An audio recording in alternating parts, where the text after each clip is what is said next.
have Lori Love here. She is a local actress, producer, and co-owner at Victory Angel Films. So why hasn't the bill passed before? What stopped it? What happened last time? The bill didn't pass because it didn't get out of the Senate committee hearings. Jan Brewer said she wouldn't sign it. It didn't make it past the Senate committee hearings. So, you know, in hopes of getting this film office going and a film commissioner, this is the first step, you know, putting the actual horse in front of the cart before we get this bill going again. It's very important. We're losing so much money, so much revenue from not having this bill in place. We have taken every film of ours that's over $250,000 out of the state to tax incentive states. It's really important.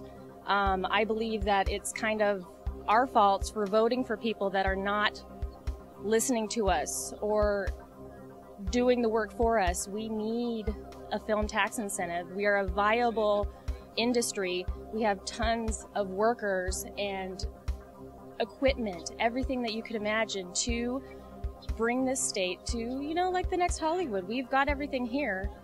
It's just we need our legislators to support us in this.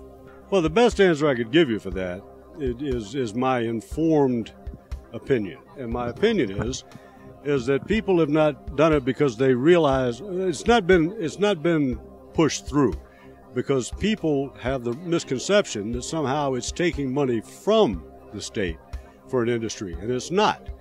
The whole idea is to put people to work, give people the incentive to film here, so they bring the big films.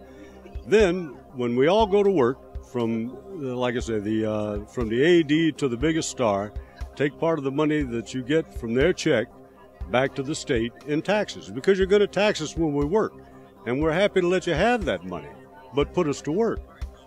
The reason I don't think it's gone through is, again, because it's a misconception that somehow it's not an industry that benefits everybody. People think it only benefits the producers and the directors and the big money, and it doesn't. It affects all of us, and it benefits all of us. It's a clean industry. This is the one thing that I would say about this. Last time it was up, we gave the tax incentive to Intuit. And I have nothing against Intuit. I think they're a wonderful industry.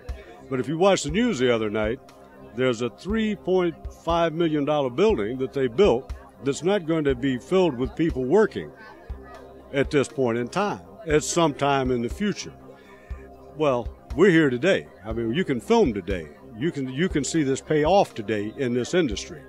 But I think that if you look at where we have put the money in the past, and it was to no avail because those people didn't go to work. The 2,500 jobs that were supposed to come to Intuit in that building did not materialize. If you'd have put it in film, everybody here would be working. And if you look around, there's hundreds of people here that would be at work today.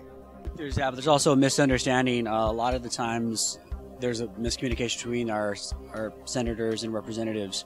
And so it's helping them first off to understand the bill, but then building an awareness with the public to then know that it's not just about filmmakers, which that's good for us, but also about the small businesses in the state, and ensuring that knowledge is shared with, you know, our House representatives and our Senate leadership team. And if that was the case, I think that's why it didn't pass the first time around, because there wasn't the pressure from both sides saying, you know, this is actually a good thing for the state. They're hearing one side of the story, which is just us as filmmakers saying it's all about us, which isn't the case at all. Past tax incentives, I mean, you're talking about hotels, restaurants, just tons of things that they bring from out of state here. So it just goes past just, you know, taxes. You know, it filters down to many different areas where money can be involved. To be blunt, no politicians have their palms greased. It's all about pay to play. I've proven it with the industries I've worked with for the past 15 years. It's pay to play, and that is the only way anything will get done for the people, for the state. I hate to say corruption, but pay to play is corruption.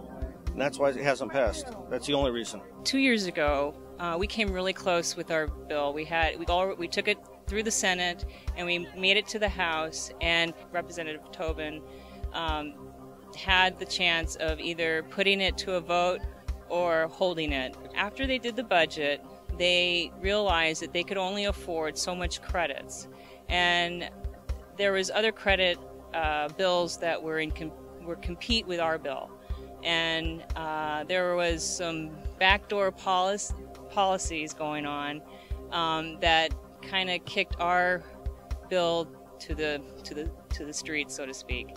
And we had the votes. That was confirmed to me by our representatives, and I was there with a good buddy, Daniel Morgan. We were there trying to win votes. During that day, we actually convinced people not to vote against it. We had that bill, and I know we can do it again. It doesn't take a whole lot, but it takes people coming down here and talking with them and telling them what we do and why we're doing it. Like, share, please subscribe to Famous TV.